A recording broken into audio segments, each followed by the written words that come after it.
Hello students and viewers, मैं विकास गुप्ता एक बार फिर से अपने वीडियो के साथ मैं आपके बीच। और इस बार मैंने थोड़ा सा चेंजिंग करते हुए बुक को अपने सामने नहीं रख करके हार्ड कॉपी में थोड़ा सा डिजिटल होने का प्रयास किया है और आगे इसमें और भी इम्प्रूवमेंट होते रहेंगे। और मैं कोशिश करूँगा इस बार से कि वीडियो बहुत लंबा ना बने और कम शब्दों में मैं अपनी बातों को किताबों की बातों को आप अपने माध्यम से आप तक पहुंचाऊं। तो आज जो टॉपिक मैंने उठाया है 6 habits of mentally strong people. जो लोग मानसिक रूप से बहुत ही स्ट्रांग होते हैं, जो लोग फेल्योर को झेलना जानते हैं, जो लोग मुसीबतों का सामना करना जानते हैं, जो लोग टफ समय को हैंडल करना जानते हैं, वैसे लोगों में कौन से ऐसे क्वालिटीज होते हैं, कौन सी ऐसी आदतें होती हैं जो उन्हें मेंटली स्ट्रांग बनाती है। तो आइए देखते हैं कि ये कौन से बुक से मैंने इसे लिया है। मिलेनियर सक्सेस हैबिट्स, इस बुक से कुछ पेजेज हैं, उसके पार्ट्स हैं जो मैं अभी आपके सामने मेंशन करूंगा। First, control yourself not others. आप अपने आप को कंट्रोल करें, दूसरों को कंट्रोल करना आपके वश की बात नहीं है। आपके पास जो है, जो आपने सीखा है, जो आपने अनुभव किया है, आप उसको जानते हो। दूसरों के लाइफ में आप बहुत कुछ नहीं जानते, उनका माइंडसेट कैसा है, उनके जीवन में कैसी कैसी चीज़ें हुई हैं, क्या क्या उन्होंने झेला है या क्या क्या उन्होंने किया है, आप उसको अच्छे तरीके से कभी नहीं जान पाओगे। इसलिए दूसरों को चाहोगे कि हम ज़बरदस्ती उसको अपने अनुसार चलाएं और मैं जो कहूँ वो वही करे, तो ऐसा आपके लिए कहीं से बेनिफिशियल नहीं है। बेटर आप खुद को कंट्रोल कीजिए। Controlling others is a strength. दूसरों को कंट्रोल करना एक ताकत है। आप में इतनी कैपेसिटी है कि दूसरे लोग आपकी बात सुनते हैं, आपकी बात मानते हैं, आपके अकॉर्डिंग काम करते हैं, लेकिन वो आपका पावर नहीं है। There is a difference between strength and power. तो दूसरों को कंट्रोल करना स्ट्रेंथ है, but controlling yourself is true power. अगर आप अपने आप को कंट्रोल करते हैं मुसीबत के टाइम में, कड़े टाइम में, जिसमें कुछ आपके साथ अच्छा नहीं हो रहा है या फिर इमोशंस आपके ऊपर हावी हो रहे हैं, तो उस समय आप अपने आप को कैसे कंट्रोल करते हैं। आपके माइंड में कुछ और चल रहा है, आपका दिल कुछ और कर रहा है, दिमाग कुछ और कह रहा है, तो उनमें से क्या हमारे लिए अच्छा है, क्या बुरा है, इन चीज़ों के ऊपर एनालिसिस करने के बाद कि हम अपनी जो गलत आदतें हैं उसको कैसे कंट्रोल कर लें, या हमें जो ओवर एक्साइटमेंट है उसको हम कैसे कंट्रोल करें। अगर ये सारी चीज़ें आप जानते हैं तो आपको एक पहला क्वालिटी जो है, जो कि मेंटली स्ट्रांग पीपल का होता है, ये पहला स्टेप है। Second, expect nothing, appreciate everything. दूसरों से उम्मीद करना, दूसरों से आशाएं रखना आज के समय में दर्द का सबसे बड़ा कारण है। आप किसी से एक्सपेक्ट करते हो मेरे लिए ये कर देगा, या फिर मैंने ऐसा किया तो मैं उम्मीद करता हूँ कि वो भी मेरे बदले में ऐसा ही हम कुछ लौटाएगा या ऐसा करेगा। ये सारी चीज़ें आपको निराशा देंगी, आपको अवसाद में डालेंगे, आपको डिप्रेशन में डालेंगी। कभी दूसरों से उम्मीद ना करें। हाँ, मेरे कंट्रोल में था, मैं इसको कर सकता था, मैंने कर दिया, बट मैं ये कभी नहीं सोचूंगा कि वो भी मेरे बदले में ऐसा ही मुझे लौटाए। मेरे साथ ऐसी चीज़ें थी, मेरे पास पावर था, मेरे पास नॉलेज था इस बात का, बस मैंने कर दिया, दैट्स इट। मैं उससे ये कभी नहीं कहूँगा कि आप भी ऐसा करो। मैंने अगर कुछ दिया तुम भी मुझे लौटाओ, मैंने तुम्हारे लिए ये किया तुम भी मेरे लिए ये करो, या फिर मैं जो कह रहा हूँ वही सही है और तुम उसी के अकॉर्डिंग काम करो। तो आप जहाँ एक्सपेक्टेशन रखेंगे, आपको दर्द वहीं से मिलना शुरू हो जाएगा। इसलिए कहा जाता है एक्सपेक्टेशन जो है वो आज के समय का सबसे बुरा और सबसे अधिक हार्मफुल जो होता है इंसान के इमोशंस के लिए, वो बनता है। इसलिए एक्सपेक्ट कभी मत करें। Be grateful for the little things in your life to find inner peace. अगर आप चाहते हैं कि आपको आंतरिक संतुष्टि रहे, इनर पीस, तो छोटी से छोटी चीज़ों के लिए आप ग्रेटफुल बने। मैं अपने स्टूडेंट्स को हमेशा कहता हूँ कि आपने अगर एक दिन में 50 बार 100 बार थैंक यू नहीं बोला, आपने प्लीज़ वर्ड का यूज नहीं किया, सॉरी वर्ड का यूज नहीं किया, तो आप में ग्रेटफुलनेस नहीं है। छोटी छोटी बातों में इंसान जो आपसे बड़ा है, छोटा है, आपके एज का है, आपसे कम पढ़ा लिखा है, किसी और फील्ड का है, डजेंट मैटर। आप थोड़ी सी देखें, ऐसी सिचुएशन है, कुछ ऐसा हुआ कि इस समय पर मुझे थैंक यू कहना चाहिए, जाता कुछ नहीं है, कोई पैसा खर्च नहीं होता, कोई एनर्जी खर्च नहीं होता है इसके लिए, और ना ही हमें कुछ देना होता है किसी को।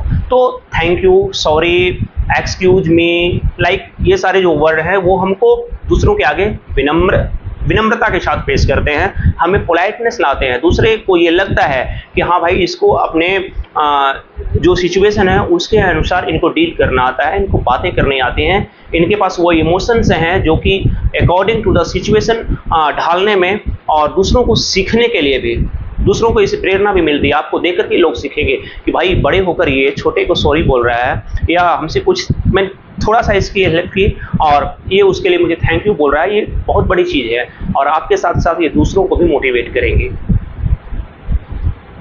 Third, do your best and trust the process. जब भी आप कोई भी काम करें, इवन आप सोएं भी, आप मन भर सोएं। जब तक एक इंसान को एक एवरेज नींद लेना चाहिए, आप उतना सोएं, कोई उसमें छूट या कोई कोताही नहीं। लेकिन जब आप पढ़ाई कर रहे हों, जब आप कोई किसी काम में लगे हों, तो वहाँ भी आपको यही बेस्ट देना है जो आप बेड पर सोने के दौरान दे रहे थे। आप खाना भी खाएं तो आप सोच लें मुझे इतने देर तक खाना खाना है, ये चीज़ें खानी है, उस दौरान मैं कोई और काम नहीं करूँगा, बस वही काम करूँगा। हाँ, लेकिन जिस समय आपको अपने कैरियर को बनाना है, आप जिस समय जिस काम में लगे हुए हैं, चाहे वो किसी भी फील्ड में हो, तो उसी डिवोशन के साथ, वही डिटर्मिनेशन के साथ आप वहाँ भी अपना बेस्ट दीजिए। जब आप बेस्ट देंगे, और उसके बाद एक चीज़ और है कि जितना बड़ा हमारा गोल होता है, जितना बड़ा हमारा डेस्टिनेशन होता है, जितना बड़ा हमारा टारगेट होता है, उसमें उतना ही टाइम ज़्यादा लगता है। इसलिए जब आप किसी बड़े गोल को चुने हैं, बड़े टारगेट को अचीव करने के लिए आप मेहनत कर रहे हैं, तो आपको ये विश्वास रखना होगा कि इसमें टाइम लगेगा, बट एक दिन ज़रूर होगा। छोटा सा घर हमको बनाना होता है, वो कम टाइम में बन जाता है, लेकिन जब कोई बहुत बड़ी बिल्डिंग बनानी होती है, बहुत बड़ा इमारत तैयार करना होता है, तो उसमें टाइम लगता है। इसी प्रकार से आप अपने कैरियर के लिए कोई अगर बड़ा गोल सेट किए हुए हैं, बड़ा एम है, तो आपको ये विश्वास करना होगा कि इसमें समय लगेगा, लेकिन मैं इसको अचीव कर लूँगा। The harder you work, the luckier you will get. आप जितना अधिक मेहनत करेंगे, जितना कड़ी मेहनत करेंगे, आप समय समय पर ये रियलाइज करेंगे किस्मत ने यहाँ पे मेरा बड़ा ही साथ दे दिया। जब हम कोई नॉर्मल काम कर रहे होते हैं तो हमारे साथ होता भी वही चीज़ है, नॉर्मल चीज़ें होती हैं, लेकिन जब आप बड़ा कुछ करना चाहते हैं तो उसमें किस्मत आपका इस तरह से साथ देती है, ऐसा लगता है आपको कि मिरेकल कोई हो रहा है, आपके साथ कोई चमत्कार हो रहा है। ये मैंने पर्सनली भी एक्सपीरियंस किया है कि जब आप कोई रिस्की काम करोगे या कोई खतरनाक काम करोगे जिसमें हारने का भी डर हो, जीतने का भी डर हो, लॉस होने का भी डर हो, बेनिफिट होने का भी डर हो, तो उसमें अगर आपके पास बेस्ट आपने दिया हुआ है और आपके पास एक बहुत अधिक इनर मोटिवेशन है आपके साथ और सेल्फ कॉन्फिडेंस है, तो आप पाएंगे कि जिन चीज़ों को मैंने सोचा नहीं था वो भी हमारे पक्ष में आया, वो भी हमको फेवर किया। तो आप बड़े काम करोगे, अपना बेस्ट करोगे, किस्मत भी आपका साथ देगी। जैसा कहा जाता है फॉर्च्यून फेवर्स द ब्रेव। तो आप बड़े काम को चुनें, समय उसमें लगाएं, अपना बेस्ट दें, विश्वास करें कि होगा मेरे लिए और ये पॉजिटिव होगा, आपकी किस्मत भी आपका साथ देगी और आप उसको अचीव कर पाओगे। Next, learn to react less. कुछ लोग तुनक मिजाज वाले होते हैं, थोड़ा सा डिप्रेशन आया, थोड़ा सा फेल्योर आया, हार मान जाते हैं। किसी ने कुछ कह दिया, किसी ने कुछ अपशब्द कह दिया या कुछ ऐसा कहा जिससे आपके इमोशंस हर्ट हो गए, वो तुरंत रिएक्ट कर देता है। लेकिन आपने खुद भी ये महसूस किया होगा कि जल्दीबाजी में जब हम कुछ रिएक्शन करते हैं तो जब हम पूरी तरह से होश में आ जाते हैं, एक्चुअली जब भी हम जल्दी रिएक्ट करते हैं तो हमारा कंट्रोल नहीं होता है, हम जल्दीबाजी में कह देते हैं, ओवर एक्साइटमेंट में कह देते हैं या क्विक रिएक्ट कर देते हैं। लेकिन जब माहौल शांत हो जाता है और हम ठंडे दिमाग से उस बारे में सोचते हैं, तब कहीं ना कहीं हमारी अंतरात्मा ये कहती है कि मैंने गलत कर दिया, मुझे ऐसे नहीं करना चाहिए था, मुझे ऐसे नहीं कहना चाहिए था। याद रखिए, अगर अच्छा टाइम है तो भी वो आपके लिए हमेशा नहीं है, बुरा टाइम है तो भी आपके लिए वो हमेशा नहीं है। अच्छा टाइम भी एक दिन बीत जाएगा और बुरा टाइम है तो उसी तरह से वो भी बीत जाएगा। तो दोनों सिचुएशंस के लिए तैयार रहिए। आज आपके साथ पॉजिटिविटी है, कल आपके पास नेगेटिविटी भी आएगी। आज नेगेटिविटी है, कल पॉजिटिविटी भी आएगी। तो जब आप कंट्रोल करते हो, when you control your reaction nobody can manipulate you. जब आपको अपने इमोशंस पर कंट्रोल करना आता है, अपने रिएक्शन पर कंट्रोल करना आता है, तो दूसरा लाख आपको कुछ कह दें। सपोज कि आपको अपने गुस्से के ऊपर कंट्रोल है और किसी ने आपको गुस्सा दिला दिया, आप वहाँ रिएक्ट नहीं कर रहे, दूसरा चाह करके भी आपको गुस्सा नहीं दिला पाएगा दोबारा, क्योंकि वो समझ गया कि इसको हम गुस्सा दिलाना भी चाहे तो ये गुस्सा नहीं किया। तो इस तरह से जब हम चीज़ों को कंट्रोल करना जान जाते हैं, अपने इमोशंस को, रिएक्शन को कंट्रोल करना जान जाते हैं, तब उससे क्या होता है कि लोग हमको मैनिपुलेट नहीं कर पाएंगे, दिग्भ्रमित नहीं कर पाएंगे, हमारे रास्ते से हमें भटका नहीं पाएंगे, हमें गलत रास्ते पर नहीं ले जा पाएंगे। इसलिए हमेशा अपने इमोशंस पर कंट्रोल रखें। अच्छा टाइम है तो भी उतनी ही खुशियाँ मनाएं जितना कि सूट करे आपको। कहा जाता है excess of everything is bad. जब हम बहुत ज़्यादा रिएक्ट करते हैं, हमारा अच्छा टाइम चल रहा होता है, तो उसका भी हमारा क्या बोलते हैं उसको कि बुरा होना शुरू हो जाता है। मतलब ओवर रिएक्ट करने से होता है, एक्सेस हो जाता है, उससे फिर नुकसान ही होता है। तो कभी भी ये ना माने कि आपके साथ अच्छा टाइम है या बुरा टाइम है तो वो हमेशा रहेगा, वो चेंज होगा। आप दोनों सिचुएशंस के लिए तैयार रहें। Next point, stop telling people everything. लोगों को अपने बारे में सारी चीज़ें बताना बंद कीजिए। आपका पर्सनल लाइफ है, क्या हो रहा है, नहीं हो रहा है, आप क्या कर रहे हो, नहीं कर रहे हो, कि माइंड में क्या चल रहा है, नहीं चल रहा है, लोगों को उससे कोई मतलब नहीं है। आपको लगता होगा कि जब आप कुछ बोलते हैं तो लोग आपकी बातों को सुनते हैं, समझते हैं, या फिर कोशिश करते हैं कि वो अपनी बातें भी आपके सामने रखें। लेकिन सच्चाई मानिए कि लोग आपकी बातों को 100 में से 95 लोग ऐसे होते हैं जो एक कान से सुनते हैं, दूसरे कान से निकाल लेते हैं। चाहे आपके वो कितने करीबी भी क्यों नहीं हो, आपके जान पहचान के भी क्यों नहीं हो, वो आपकी बातों को तभी तक सुनेंगे जब तक उनका पेशेंस काम करेगा। जैसे ही पेशेंस काम करना बंद करेगा, वो आपको लगेगा कि आप सुन रहे हैं, लेकिन रियली में वो सुन नहीं रहे होते हैं। Most people don't care. कोई परवाह नहीं है लोगों को आपकी बातों से, आपके साथ क्या हो रहा है, बुरा टाइम है तो भी, अच्छा टाइम है तो भी, कोई मतलब नहीं है। हर कोई अपने आप में बिजी है, अपने काम में बिजी है। अब हर किसी का अपना एक शेड्यूल है। आपके साथ वो समय बिता रहा है, वो उसका कहीं ना कहीं आपसे कुछ न कुछ लेना देना है, कुछ लालच है, कुछ फ़ायदा है, तभी जुड़ा हुआ है, ना कि आपकी बात को सुनने के लिए। इसलिए ज़बरदस्ती किसी को अपनी बातें सुनाना आप बंद कीजिए। यहाँ तक कि अपने पर्सनल लाइफ की चीज़ों को शेयर करना बंद कीजिए लोगों के सामने। और ये देखिए एक बहुत ही इंपॉर्टेंट पॉइंट इसमें, and some secretly want you to fail. जिन लोगों के साथ आप बैठ रहे हैं, जिन लोगों के साथ आप घूमने जा रहे हैं, जिनके साथ आप डिनर कर रहे हैं, जिनके साथ आप खेल रहे हैं, कभी ऐसा नहीं हो सकता कि सबके सब आपकी भलाई चाह रहे हैं। जो आपके साथ बैठे हुए भी हैं, इवन वो भी, उसमें से बहुत सारे लोग, मैक्सिमम परसेंटेज जो है वैसे लोग होते हैं जो चाहते हैं कि आप फेल हो जाएं। आपको बाहरी मन से लगेगा कि ये मेरे साथी हैं, ये मेरे सुख दुख में मेरा साथ देंगे, मेरे अच्छा होने पर हमको कॉन्ग्रेचुलेट करेंगे, बुरा टाइम आएगा तो ये हमको सपोर्ट करेंगे, लेकिन ऐसा नहीं होता है। अंदर ही अंदर वो, और आज के इस ज़माने में लोग यही सोच रहे होते हैं कि आप फेल हो जाएं, आप हार जाएं, आपके साथ तकलीफ आए, आपके पास असफलता आए, आप अपनी जिन चीज़ों को अचीव करना चाहते हैं वो चीज़ें आपको ना मिले। ये लोग सोच रहे होते हैं, आप माने या ना माने। इसलिए हर किसी को अपनी बात ना बताएं, जो है उसको अपने पास रखें, अपने कंट्रोल में रखें, अपने इमोशंस पर कंट्रोल करें। Last point, choose your friends wisely.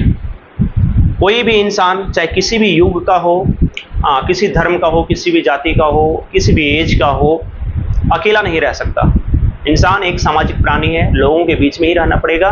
और उस एज वाले, उस विचारधारा वाले लोग जब एक साथ मिलते हैं तो वो हमारा फ्रेंड सर्कल कहलाता है। तो the fastest way to become better is to surround yourself with better people. जो फास्टर वे है, सबसे जो बढ़िया तरीका है बिकम बेटर, अच्छा अपने आप को बनाने का, अच्छा करने का, वह है to surround yourself with better people. ऐसे लोगों के बीच में रहें जिससे कि आपको सीखने के लिए कुछ मिले, जिससे एनर्जी मिले, पॉजिटिविटी मिले, आपके अंदर उत्साह आए, आप जिस काम को कर रहे हैं वो काम करने के लिए वो आपको मोटिवेट करें, ना कि डीमोटिवेट करें, ना कि निगेटिव चीज़ें से भर दें, ना कि असफल खुद हो जाएं और आपको भी असफलता की तरफ ले जाएं, जो आपको ये कहें कि तुमसे तो नहीं होगा, रहने दो, ये हमारे बस की बात नहीं है, हम लोग ऐसा नहीं कर सकते। ऐसे लोग आपको डिमोटिवेट कर देंगे। इसलिए ध्यान से अपने सर्किल को चुनें, क्योंकि जैसा हमारा सर्किल होता है हमारा व्यवहार भी वैसा होता है और फिर अंततः हम वैसा ही बन जाते हैं। हितोपदेश की कहानियाँ जब हम लोग बचपन में पढ़ते थे तो उसमें एक कहानी थी कि दो तोते थे और उसमें से एक अच्छे लोगों के संगत में चला गया, ले गए लोग खरीद करके, और एक दूसरे तोते को चोर सब खरीद कर ले गए। और उसके बाद जो अच्छे संगत में गया था, साधु संतों की संगत में गया था, वो तोता अच्छी चीज़ों को सीखा, अच्छी चीज़ें बोलता था, और जो चोरी करने वाले लोगों के साथ में खरीद कर ले जाया गया था जिसे, वो बुरी चीज़ों को सीखा, वो गलत चीज़ें बोलने लगा और गलत तरीके से अपने आप को रिप्रेजेंट करने लगा। तो जैसा हमारा माहौल होता है वैसा ही हम करने लगते हैं, उसी माहौल में हम ढल जाते हैं और उसी प्रकार से हमारा बिहेवियर हो जाता है और रिजल्ट भी वैसा ही आता है। इसलिए हमेशा वैसे लोगों से अपने आप को सराउंड करें, वैसे लोगों के बीच में रहें जो आपको एनर्जी दें, जो आपको सही मायनों में आपके अचीवमेंट की ओर, आपके गोल की ओर आपको ले जाएं, आपको पुशअप करें, आपको अच्छा करने के लिए मोटिवेट करें। तो ये जो 6 हैबिट्स थे, मुझे लगता है इससे आपको कहीं ना कहीं कुछ ना कुछ लाभ होगा और मैं रेगुलरली अब फिर से वीडियो बनाऊंगा और आपके बीच जो बहुमूल्य ज्ञान है किताबों में छिपी हुई, देश विदेश की किताबों से, मैं उन सबको आपके बीच लाने की कोशिश करूंगा। आज के वीडियो में इतना ही। मेरे चैनल को जिन लोगों ने अभी तक सब्सक्राइब नहीं किया है वो लोग प्लीज़ सब्सक्राइब कर लें और कमेंट करके हमें बताएं कि आपको हमारा वीडियो कैसा लगता है। मैं धीरे धीरे और भी इनोवेशन के साथ, इम्प्रूवमेंट के साथ और नए नए तौर तरीक़ों से आपके बीच वीडियो लाते रहूँगा। तब तक के लिए जय हिंद, थैंक यू।